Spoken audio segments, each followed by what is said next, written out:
தான் அந்த ஆவியின் கனிகளான 9 ஒன்றொன்றாய் எனக்குள் வரும். நாம் மனசுல கை வச்சு சொல்ல முடியுமா? ஆவியின் கனிகள் 9 என்னில் இருக்கிறது என்று. அப்ப ஆவியின் கனிகள் எனக்குள் வர வேண்டும் என்றால் தீங்கான காரியங்கள் என்னிலிருந்து விளக்கப்பட வேண்டும். தீங்கான காரியங்கள் என்னிலிருந்து விளக்கப்பட வேண்டும் என்றால் என்னால் அது இயலாது. அது ஆண்டவனால் மட்டும்தான், கடவுளால் மட்டும்தான் முடியும். அவரிடத்திலே நான் ஜெபிக்க வேண்டும். ஆண்டவரே, தீங்கு என்னை அணுகாதபடி காத்துக்கொள்ளும், தீங்கிலிருந்து என்னை விலக்கி வையும் என்று ஆணித்தரமாய் ஒவ்வொரு நாள் காலையில் எழுந்தவுடன் முதல் ஜெபமாய் இருக்க வேண்டும். ஆண்டவரத்தில் விண்ணப்பமாய் அதை வைக்க வேண்டும். அப்ப தீங்கு விளக்க வேண்டும். அப்போ தீங்கு விளக்கப்பட்டு இயேசுவுக்குள் நான் என்ன பண்ண வேண்டும்? உயர்த்தப்பட வேண்டும். தீங்கு விளக்கினால்தான் நான் உயர்த்தப்படுவேன். நான் உயர்த்தப்பட்டால், இயேசுவுக்குள் நான் உயர்த்தப்பட்டால் தான் ஆவியானவர் எனக்குள் வருவார். ரலையில சொல்லுமா? புரியுதா? இது ஒரு ஃபார்முலா. இந்த தீங்கு விளக்கப்பட வேண்டும். தீங்கு விலகினால் நான் உயர்த்தப்படுவேன். நான் உயர்த்தப்பட்டால் ஆவியானவர் எனக்குள் வருவார்.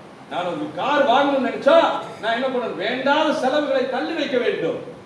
என் வாழ்க்கை தரத்தை நான் உயர்த்த வேண்டும். வாழ்க்கை தரத்தை நான் உயர்த்தினால் நான் விரும்பியதை பெற்றுக்கொள்ள வேண்டும். அதேதான் இங்கே தீங்கு என்னை விட்டு அகல வேண்டும்.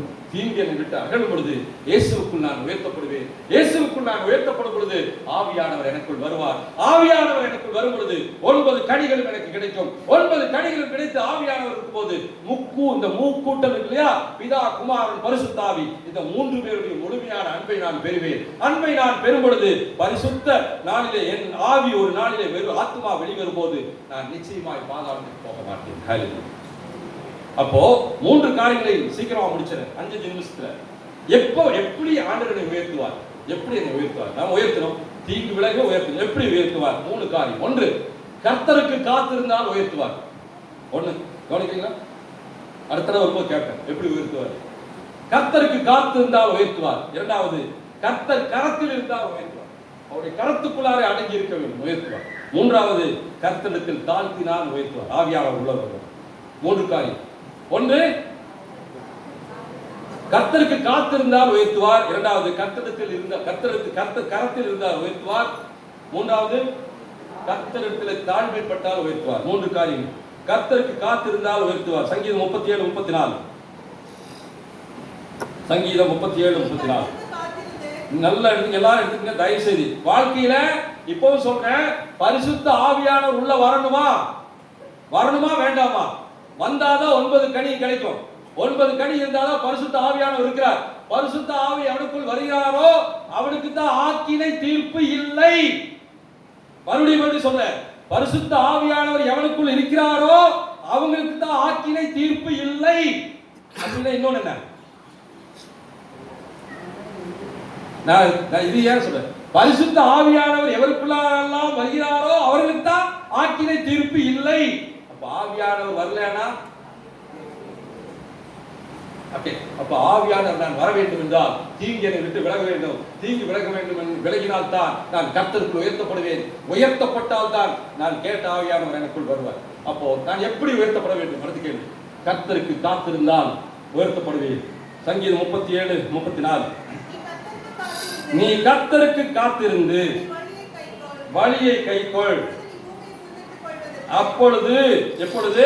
கர்த்தருக்கு காத்திருந்து 1 அவருடைய வழி என்னன்னு தெரிஞ்சு அந்த வழியை கை கொண்டால் அப்பொழுது இந்த பூமியை சுதந்திரித்துக் கொள்வதற்கு என்ன பண்றாருங்க?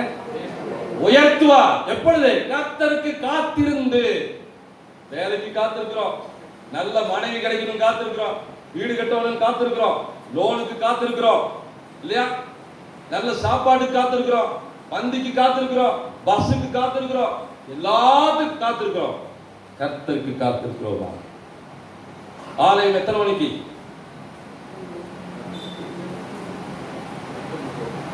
ஆலயத்துக்கு முதலாவது வர்றது யாரு? ஐயரு. எங்க அப்பன் இயேசு கிறிஸ்து வருவார். எப்படி? அவர் அவங்க அப்பாட்ட ரொம்ப பிரியமா இருக்கிற ஒரு மகன். என்ன செஞ்சாலும் அவங்க அப்பா கிட்ட சொல்லிட்டு வரும், அப்பா இவனெல்லாம் ஏன் என்னை கொன்றான்னு உனக்கு தெரியல, இதாவே இவர்கள் செய்வது இன்னதென்று இவர்களுக்கு தெரியல, இவனை எல்லாம் மன்னிச்சிருங்கப்பான்னு சொன்னார் இல்லையா? அந்த இயேசு கிறிஸ்து வேதத்துல சொல்லியிருக்கிறார், பரிசுத்த ஓய்வு நாள்ல என் ஜனங்கள் என்னை ஆராதிப்பார்கள். என் ஜனங்கள் என்னை ஆராதிப்பார்கள். ஆராதிக்கிறது அவர் பார்க்க விரும்புவாரா இல்லையா? விரும்புவார். அப்போ ஓய்வு நாள்ல என் ஜனங்கள் என்னை ஆராதிப்பதற்கு, ஆராதனை